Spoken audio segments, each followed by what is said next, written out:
Have you ever wondered why a customer chooses one roofing company versus the other? I know what you're thinking. You think it's about pricing, right? That's the most common reason why they always go for the cheaper option. But actually you're wrong.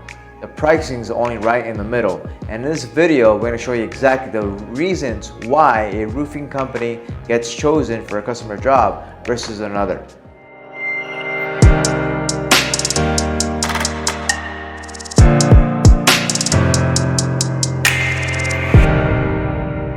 If you look at this sheet right here, we have over 101 customer reviews from our clients.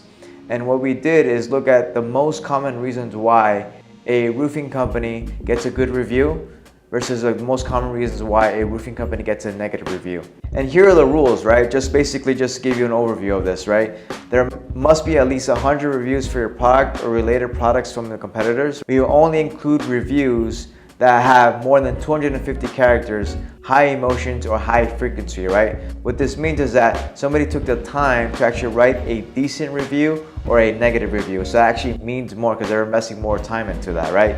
Reviews include Google reviews, Home Advisor, Facebook, Amazon, or anything where these clients are actually placing their business, right?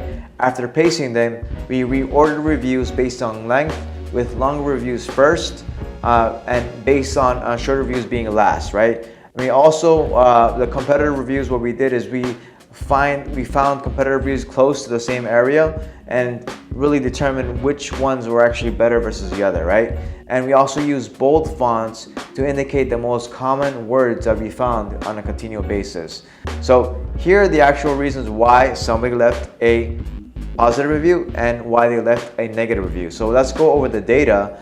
And we found the most common reasons why somebody actually had a great experience was the great experience, right? They had the great experience. So think about it yourself. If you're a homeowner, right, and they want to replace the roof on their house, think about the experience they're having, right? They don't know anything about their insurance, maybe. They have to actually tear down the whole entire roof. That might be very inconvenient for them, right, as a person actually doing that. So you have to give them the experience they have and take that away, that negative emotion in your actual sales presentation or in your marketing campaigns, right? The next thing is really about timeliness, right? There are so many bad experiences out there where people, schedule an estimate and they don't show up to the interview, or they show up to an estimate, and it really creates a negative experience for them, right? So they want to have everything on time. If you're gonna say you're gonna do a job in 3 days, make sure you complete the job in 3 days. And that will help you sell more roofs, right? Another thing is really about beauty, right? Craftsmanship. That really is really important to them, right? So if you're an expert, right, and you create expert products and you sell expert reviews, people are gonna expect to buy at a higher price, at a premium price. They're okay with that, right? If you look at this analysis, the competitive pricing is only right in the middle, right? It only occurs 13 times when it comes to that, right? So actually not that important, right? Pricing is important, but it's not as important as you think it is compared when you really look at this analysis, right?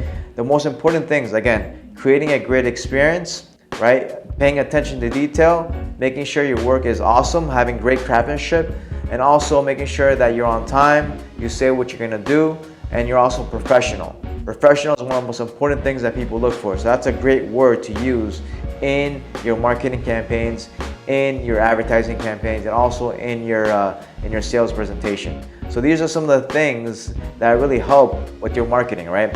So I'm gonna read some positive reviews, and then I'm gonna read some negative reviews to get you an idea of the reasons why people might not choose you, right? Here's one of the most positive reviews. Company name is the best contractor we have ever worked with, right? They completed an entire exterior renovation on our home. Siding, windows, doors, gutters, trim, garage doors, etc. They also completed their interior trim and finish work. Our home looks terrific thanks to their craftsmanship. All of their staff was prompt, courteous, detail-oriented, and highly skilled. The company name and the crew have raised the bar of our expectations from contractors. We highly recommend the company name.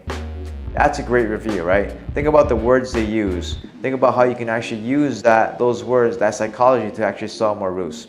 Now, Here comes the other part. I'm gonna read some negative reviews. Roof finished 3 months ago.